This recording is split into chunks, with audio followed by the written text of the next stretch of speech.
So hey everyone, welcome back, and I hope you guys are doing well. So today we are again solving another contest, and in this contest we are going to discuss weekly and bi-weekly contest, both of the problem, right?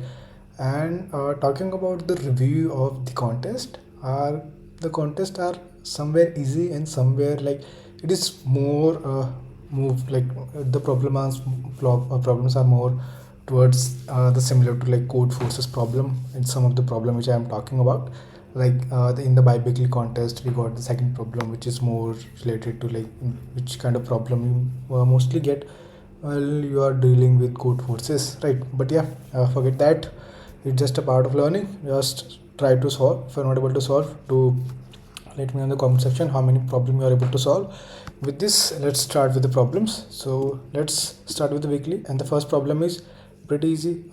I don't think you need too much of explanation about this particular problem, right? So the question is, you are given a string s of length n consisting of lowercase English letters. Okay, return the smallest index such that, okay, if no such index, return -1. So they explicitly mention that what you have to do, so don't need to do a lot of stuff. You just have to iterate over the string and just check if they are equal. If it is, then you simply have to return the index, because that is going to be the minimum, because you are traversing from the left, right? So this is the question. If you see the test case, if you can like compare a with the d, then they are not equal. But if you compare b with this b, then both are equal, which means you get the matching string and you simply return, right? So this is what you have to do, but make sure you have to just do it for the half of the string, because you are comparing with the last values. So I'm just doing the same stuff as well. I'm just checking if it is, I'm just returning the value, otherwise returning -1. So this is the first problem. That's why I say that the first problems in the both the contest are pretty easy, nothing complicated, right? So let's move to the second problem. This is a good problem, right? This is a good problem, and this kind of problem which actually help you to to improve your knowledge, not just about problem solving, but also to how to approach some system design problem, right? Because initially as a beginner, when you are starting solving some problem such system design problem, it become really difficult, because understanding the basics is really important. But this kind of problem are actually helping you to use your problem solving, but as well as your system design ability as well, right? So let's understand the problem statement is pretty clear, right? You are given a you are given an initial list of events where each event has a unique event id and a priority. Okay, implement the event manager class. We have to implement it. Okay, and what it contains: initialize the manager with the given events, where events I, what it indicates, event I and the priority of that particular event, right? And we have to implement some of the functions. This is going to be update the priority of this active event with the event id to the priority, new priority. Okay. Poll highest, remove and return to the event id of the active event when with the highest priority. If multiple active events have the same priority, return the smallest event id among them. If there is no event active, return -1. A event is called active if it is not has been removed by poll highest. So the problem statement is pretty easy. Like if I explain you with the help of here, so what they are saying, we have an event I. What it indicates, it indicates the event id and its event id, and what's the priority of that event, right? So this is the event is actually going to represent over here, and what we have to return, and we have to implement one of the function which is update, in which what we get the event id. So we have to update the priority of that but existing event, right? Which means the event id with new priority. So this is what we have to achieve, and this is the first function. And in the second function we have to return the poll highest. I think if I'm not wrong, right? Poll highest, which means we have to return the event which is with the highest priority, and if there is a tie, then we have to return with the smallest event id. It means, so this is what we have to achieve. So this is our main goal, and you see how the problem, like what are the problem requirements over here, right? First, to understand, okay, what things we have to do and how can we actually improve it, right? So if you read up this particular statement, right, if you read this statement where we have to return the pool highest, which what it actually asking us to do is return the event ID of the active event with the highest priority, right? If multiple active events have the same priority, return the smallest event ID among them if there are not active event, which means somewhere we need to take care of the event with the highest priority at the top or at somewhere, so that we can easily get that particular event, right? So this is the first thing. And what's the next thing? Next thing that we are also updating the value of event priority, right? Which means we also need to take care of that case as well, right? And after that we just have to return the highest one, so we should know which one is the highest. So these are some of the things which we have to take care of while solving. So whenever we think about getting something minimum and the maximum in over one time, what's the one thing which came to your mind? uh, Absolute, yeah, like you are thinking in absolutely right direction, that whenever we are talking about such scenario, we are mostly talking about the priority queues, right? So priority queues are help us to get the minimum and the maximum element, right? Add in like in the constant amount of time, you can say, or it's in login time, right? So based on the implementation, right? So priority queue is the first thing which came to our mind. But the second thing is that we are also have to update the values as well. But in priority queue we can't update, right? Because there is no sequence. You cannot access the element based on a particular value. You can only get the highest and the minimum element. So how you are actually going to approach it? So don't you think that if forget this particular case, right, you don't need to get the minimum, but I am asking you to you have, and one more thing before telling about what we are going to do. They have clearly mentioned that the event IDs are unique, right? So this is also give you an idea of what the next step is look like, right? So forget about this. If I'm just asking you to store the event and the priority, let's say you have one data structure where you are storing event with a priority, and when I ask you to update the priority of the existing event, then you just simply went to there and add new priority. Then what data structure you think is best suited for this particular scenario? So you would be like, okay, we have existing event and we have to set the priority, and if we get another event, then we just simply have to update it. And another thing is that event are unique, so that will give you an idea that, okay, can we use hash map or map over here, because hash map is the best suited for this particular case. So we are going to use hash map over here. And the interesting thing is we are going to use the combination of both of them to actually solve this particular problem. And how we are going to solve it, let's see. So I know my priority queue is going to give me the minimum, the element with the highest priority or highest priority, and if there is a tie, then it should be with smallest event.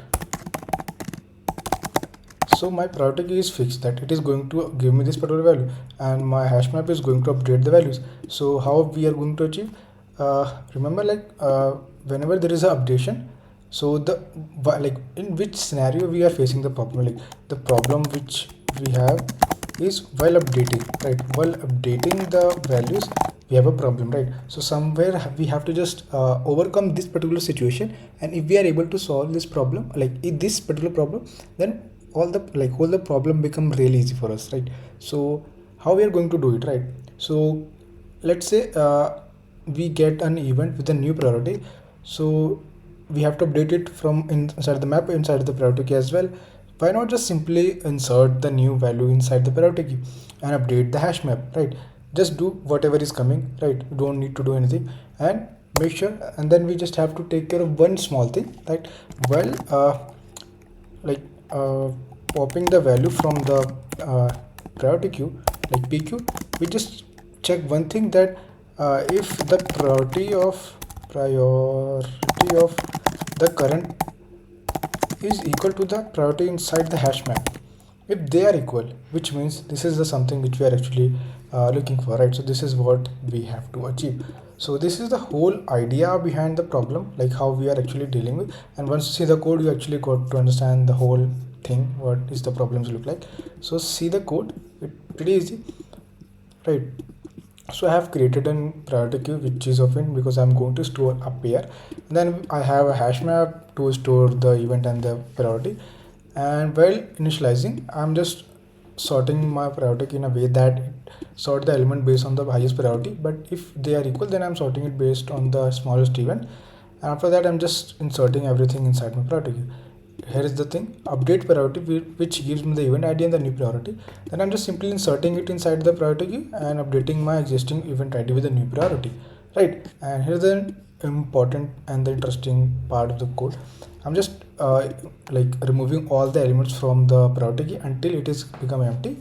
And what I'm doing over here is I'm just checking if it is inside my map, and if the event inside the map is equal to the priority of the current element, because the same event ID have different priority inside our priority queue because we haven't removed that previous one.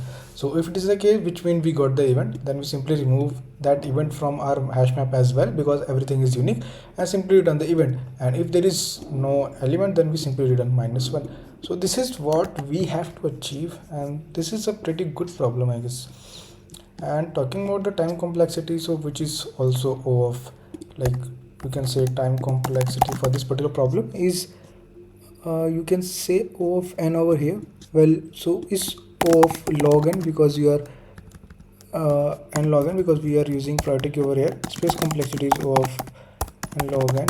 So this is the problem statement, and this is the solution about this particular problem. It's a pretty good problem for the beginner. Those are like understanding the system design and understanding core idea, how the design is work, and it actually helps you a lot to understand the design pattern and how to think about them, right?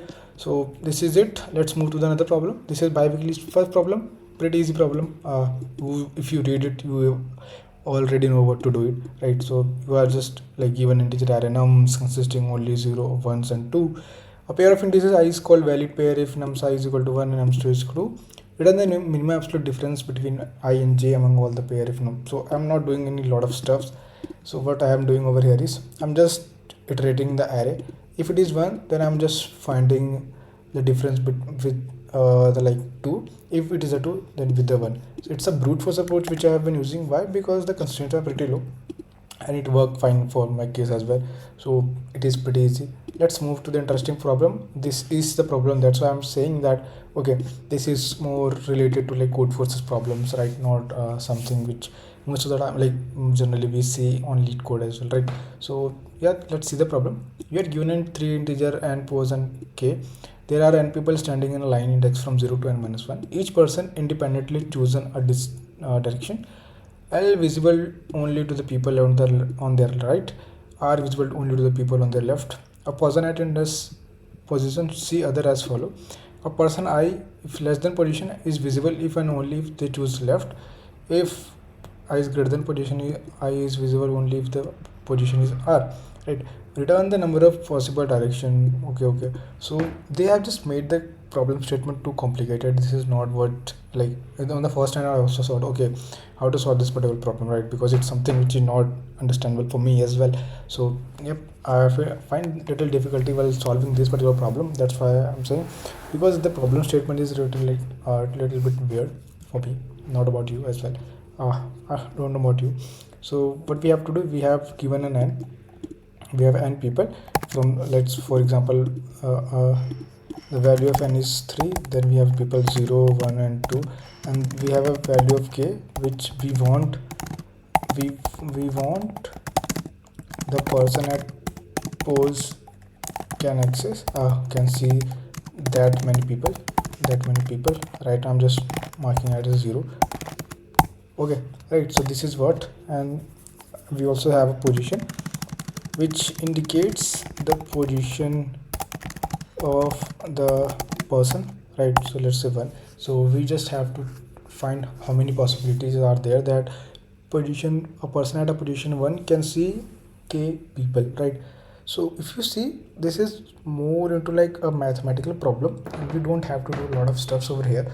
You have given an n, and you are also given a value of position, right?